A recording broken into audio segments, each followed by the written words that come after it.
Hi everyone, this is Giselle Tutorial. It's been a while. I brought something on the Did You Know segment. I've had people calling or asking me to bring more of the facts and some of the things that we are learning. The Did You Know segment, as you already know, it's all about learning new things, discovering new things, facts, and knowing what is behind those issues and the right information. And I'm going to bring you one of the editions or segment here on this channel. If you watch this video and you like it and you want me to be bringing you more of the Did You Know segments, just scroll down and comment. If you haven't subscribed, do so and I'll come up with more of the facts. All right, so on this segment, just follow me closely. Now, have you ever heard stories about a certain lake in Africa that makes or turns birds into stones anytime the birds go closer to that lake? Well, is it really true that the birds turn into stones? And we are going to find out what actually is in that lake, how is the lake made up, and what is making the birds turn into stone. Whether it is true or not, does it just happen? Is it magic? Is it spiritual? So we'll get to know that. I'm talking about the Lake Natron in Tanzania, the northern part of Tanzania. So that part shares border with Kenya. Now that is connected to the Great Rift Valley in Eastern Africa. The lake has some interesting features and is made up of a lot of salt. Now, what has created this high level of salinity or salt content in this lake? I've heard about the highest mountain in Africa, Mountain Kilimanjaro. Now, this place called Tanzania actually has a lot of highlands. There are some of the highlands there, or even Mountain Kilimanjaro is caused by a volcanic eruption. So the volcanoes that react actually lead to the creation of the mountains. Now, when lava flows from beneath the earth and comes onto the surface of the earth, there are always substances that are in this molten magma that becomes lava. So there's sodium carbonate and calcium carbonate content or substances in the lava that flows. So anytime it empties itself into the lake, mixes up with the lake, or those components or substances mix up with the lake and make the lake become highly alkaline. Now, tests and researches have proven or shown that the alkalinity or the alkaline level of that particular lake, it's around 10.5, ranges from 10, and sometimes it can even increase to 12 in terms of the pH level. Everybody knows pH level, the potential of hydrogen, so amount of hydrogen ions in a certain substance or something.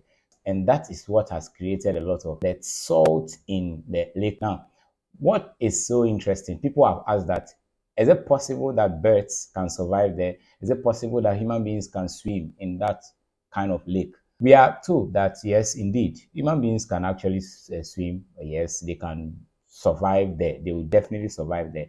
But because of the condition, the nature of the lake, and the high salt nature or salinity of the lake, it can cause a lot of irritation on the skin. The human skin and the eyes can experience some level of irritation anytime there is contact with that lake or that water body.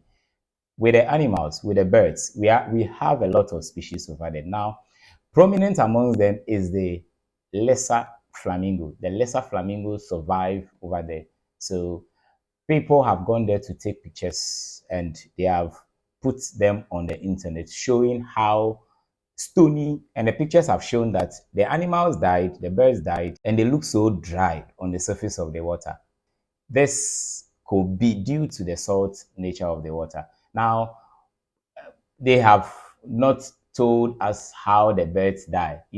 I believe that animals also have a lifespan and they can also go into extinction at a point in time. So if a bird dies on that water and the water contains a large or high amount of salt, it is possible that it could look so dry and the water out of that particular dead animal will be sucked out or drawn out of its dead remains or body.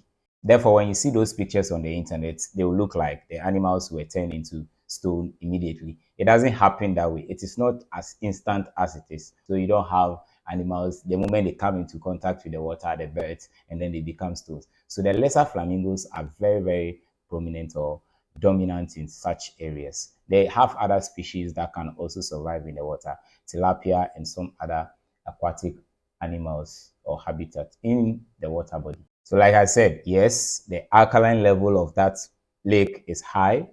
It is connected to the Rift Valley the Great Rift Valley. So you know that portion of the land. There's this highland over there that is created by the volcanic eruption. The highland is the Old Doinu Langai. So that particular highland is caused by the volcanic eruption. And because of the faults, the cracks that occur in the layers of the earth, there are a lot of springs and the lava is able to flow. Water bodies beneath the earth also flow, link up with the lake, therefore creating that high level of salt in that water body. Yes, the fact is that it's been established. Even though its high alkalinity is beautiful and it looks very nice, it can be very harmful because of the irritations that it causes on the human body and the eyes. So I believe you have learned something in this segment, and your mind is now clear now on whether there's a lake that turns birds into stones or not. So thank you for watching this segment. I'll bring you more on this particular Did You Know series. Thanks for watching. See you again.